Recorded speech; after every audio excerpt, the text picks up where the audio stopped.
Actually, ang tanong na 'to, hindi ko sure kung paano 'no, kasi normal pa ba sa Upwork after mag-accept ng offer, isasali sa Slack ba?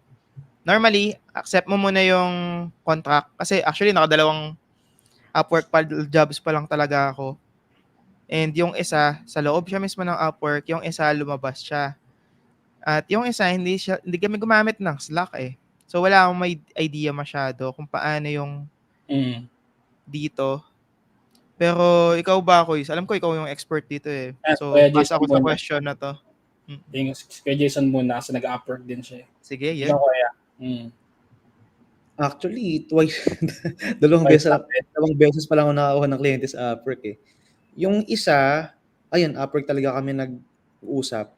Pero yung isa, yung experience ko, yan, nilabas niya kami sa Upwork.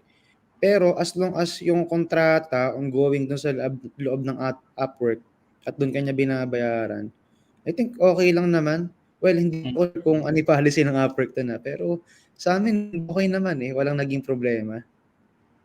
Sige, ako na lang sasagot since ako yung medyo veterano sa Upwork. So, okay lang yun. Kung may kontrata ka sa Upwork, okay lang yun as long as may contract and yung payment mo na sa Upwork. So, nasa policies naman yung Upwork.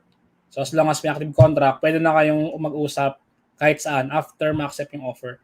Ang hindi lang pwede is kung wala pa kayong contract tapos nag-uusap kayo sa labas, yun, hindi yun pwede. Dapat within the Upwork platform yung interviews, pati yung Zoom call kasi naka-integrate na sa Upwork yung Zoom eh. So, dapat before contract or bago mag-start yung contract or bago mag-send ng contract, Upwork muna. Then after ma-accept yung contract and ongoing yung payments and all, yun, pwede na. So, okay lang yun. Okay lang yun. R-Iron pala. R-Iron Ramo 5085.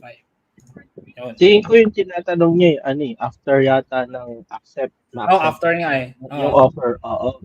Yun nga, sabi ko, okay lang yun. Sasali sa Slack. Di ba yung Slack parang ano siya? Project management. Hindi siya. Parang chat software. Para siyang Google Chat, mga ganon. Yung mga messenger, parang ganon. So, Slack. Kasi yung isang client ko sa OLJ, after nung namin, mayroon kaming Slack. Tapos, nandun yung parang yung may team kami doon. Tapos, nami-message ko yung mga kasi parang admin ako nila.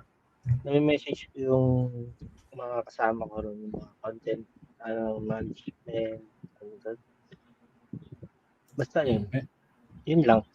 Wala na sabi ko kasi. Bye. Okay. Sige, next question na tayo.